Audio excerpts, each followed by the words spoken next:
Uno de los temas más importantes o el que nos va a tomar un poco más de tiempo trabajar ese tercer bimestre es el tema de nomenclatura química, que se encuentra a partir de la página 82 de su texto. Cuando hablamos de nomenclatura química, estamos hablando o nos referimos a los nombres que les vamos a dar a los compuestos.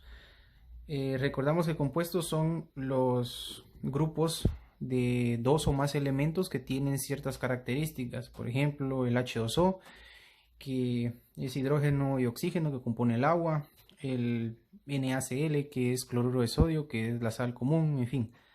Hay compuestos que tienen 2, 3, 4 o hasta más elementos.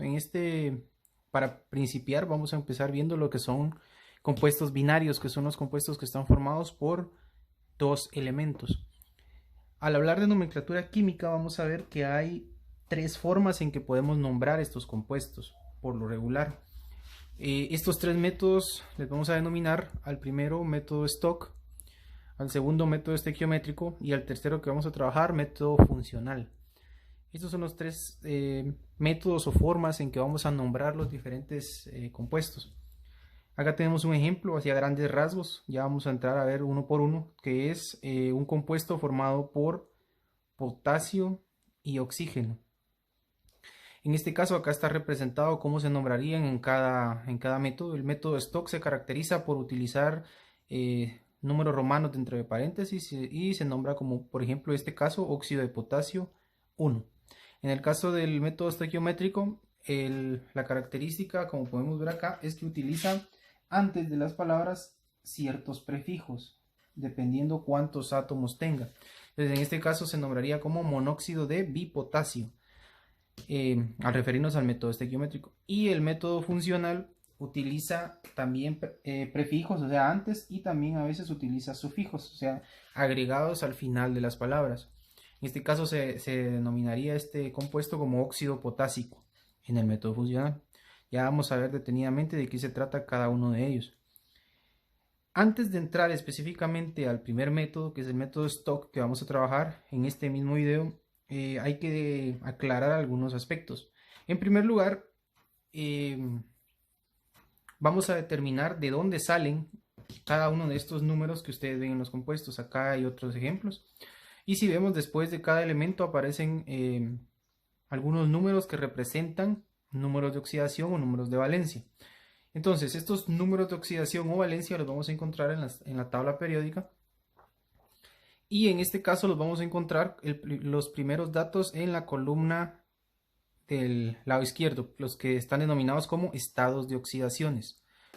Los vamos a encontrar así. No quiere decir ese punto que vemos acá que sea 1.3, por ejemplo, sino que es 1 y 3. Entonces, cada valor está separado por un punto o por una coma. Entonces, lo primero que vamos a ver o que vamos a tratar de dejar en claro es que cuando vemos un compuesto como este caso, hierro 2, oxígeno 3, estos numeritos que yo miro acá son los números de oxidación de cada elemento. Pero cuando escribimos en una fórmula de un compuesto, los números se escriben cambiados o invertidos. ¿Qué quiere decir esto? El número de oxidación del hierro se lo voy a escribir al oxígeno y el del oxígeno al hierro, o sea, invertidos. En este caso acá yo tengo que, por ejemplo, para el caso del hierro, sus números de oxidación o valencia son 2 y 3. Y para el caso del oxígeno únicamente es 1. Si vemos en la fórmula, el número del oxígeno, que es 2, está del lado del hierro. Y el número del hierro, que en este caso está usando el número 3, está del lado del oxígeno. Entonces, tenemos que tener claro que en las fórmulas los números están invertidos, o sea, el número que aparece después de cada elemento en realidad pertenece al otro. Tenemos otro ejemplo para acá, yodo 2, oxígeno 7. Si vemos en la tabla periódica vamos a encontrar que el yodo tiene tres números o estados de valencia, el 1, 5 y 7. Si nos damos cuenta, está utilizando el 7 en esta fórmula y está del lado del oxígeno. O sea, en la fórmula ya aparecen invertidos. Y si vemos el caso del oxígeno, que utiliza el 2 únicamente, vemos que está del lado del yodo. Entonces nos estamos dando cuenta que se invierten estos valores.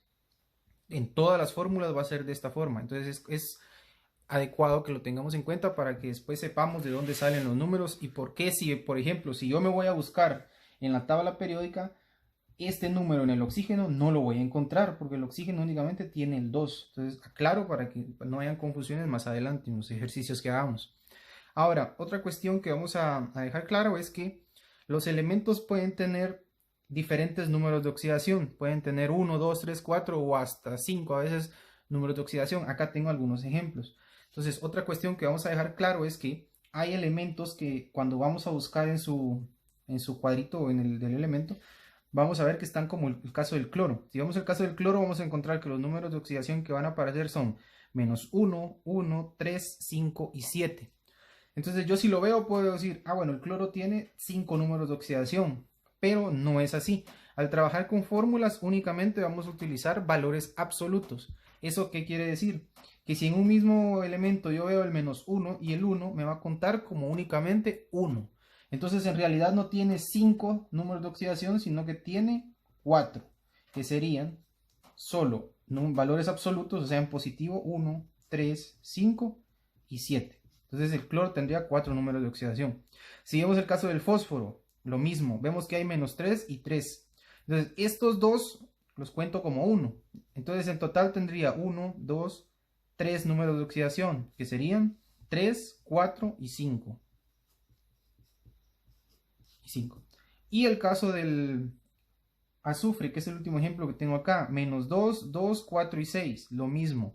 El menos 2 y el 2 pasa como un número, un único número. Entonces tendría 1, 2, 3 números de oxidación, que serían 2, 4 y 6. Esto es importante cuando veamos el último método, porque tenemos que ver cuál de los números está utilizando. Entonces no confundirnos. Siempre cuando aparezcan números negativos, los vamos a tomar con su valor absoluto. Ahora, ¿qué pasa si por ejemplo un elemento X tuviera de esta forma? Menos 2, 4 y 6. Entonces, como no hay otro 2, sí lo tomo. Entonces este tendría 3 números, pero lo voy a tomar como positivos. Entonces tendría 2, 4 y 6, ¿ya? No importa que aparezca como negativo, siempre los vamos a tomar con sus valores absolutos que son positivos.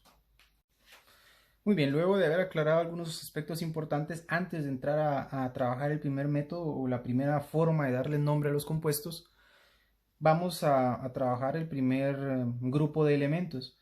En este caso, como les había comentado, vamos a trabajar en primer lugar compuestos binarios, que son los que están formados por dos elementos únicamente, como estamos viendo en los ejemplos que aparecen por acá. Acá tenemos sodio y oxígeno, potasio y oxígeno, flúor y oxígeno. Entonces en este caso lo que vamos a trabajar es el primer grupo de compuestos en donde uno de los dos compuestos va a ser oxígeno. Si vemos todos los ejemplos que tengo acá, el segundo elemento en todos los casos es oxígeno. El otro elemento es el que va a variar. A estos compuestos les vamos a llamar compuestos binarios del oxígeno o compuestos oxigenados, en donde uno de los dos elementos va a ser forzosamente oxígeno, que es el primer grupo de elementos que vamos a trabajar. Luego vamos a ver los compuestos formados por hidrógeno, formados por metales, formados por no metales. Entonces, la complicación de estos temas en sí no es el hecho de que sea complicado, sino que hay que memorizar diferentes formas y diferentes nombres. Entonces, estos compuestos oxigenados los puedo nombrar en los tres métodos que habíamos hablado: el método Stock, método estequiométrico y método funcional. En este primer video el único que vamos a trabajar es el método Stock. Luego vamos a ver los otros dos métodos. Entonces, los óxidos o compuestos oxigenados en el método Stock se van a nombrar de una forma bastante sencilla. No necesitamos nada más que ver la fórmula que me están dando. No vamos a ver tabla, no vamos a ver número de oxidación. Entonces únicamente me voy a guiar por los nombres y valores que aparecen acá. Entonces no necesito nada más. La forma en la que los voy a escribir en el método Stock es la siguiente. Tengo dos compuestos, uno de ellos es oxígeno. Entonces voy a comenzar nombrando el oxígeno, pero le voy a llamar óxido. Entonces al oxígeno lo voy a escribir como óxido. Y voy a agregar el nombre del segundo elemento, agregando la palabra D. Entonces óxido de Na, que es sodio, óxido de sodio. Y dentro de paréntesis, esto es importante porque si no, no está bien el nombre, voy a colocar con números romanos el número de oxidación del sodio, pero ojo, recordemos que los números ya están cambiados. Entonces el número de oxidación del sodio es el que me está apareciendo acá en el oxígeno. Cuando no me aparece ningún número, quiere decir que es 1. Entonces lo voy a leer como óxido de sodio 1. En otras palabras, voy a colocar dentro de paréntesis el número que me aparezca después del oxígeno, si lo quieren ver de una forma más sencilla. Vamos con el segundo caso. Tenemos oxígeno y tenemos potasio. Vuelvo. Nombro primero el oxígeno como óxido. Óxido de... Y escribo el nombre del segundo elemento. Potasio. Y dentro de paréntesis igual escribo con números romanos el número que me aparece después del oxígeno, que en este caso al no haber ningún número también es 1. Vamos con el siguiente caso. Tenemos oxígeno y tenemos hierro, Fe, hierro. Entonces vuelvo igual, óxido de hierro en este caso. Y dentro de paréntesis el valor que me aparece en el oxígeno, que es 2. ¿Ya? Entonces si vemos es bastante sencillo. El siguiente, tenemos óxido y tenemos fósforo. Entonces, óxido de fósforo. Y el valor que me aparece en el oxígeno es 3. El siguiente tendremos óxido y tenemos yodo. Entonces, óxido de yodo. Y el valor que me aparece en el oxígeno es 7. 7, siempre con números romanos. Y el último caso que tenemos oxígeno y tenemos selenio. Entonces, óxido de selenio. Y el valor que tenemos en el oxígeno es 6. Entonces, siempre con romanos, 6.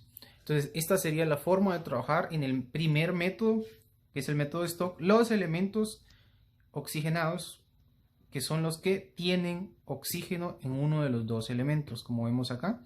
Entonces, repito, escribimos primero el nombre del oxígeno, pero lo escribimos como óxido y agregamos de y el nombre del segundo elemento. Entonces, por ejemplo, acá, óxido de sodio y entre paréntesis el número que me aparece después del oxígeno.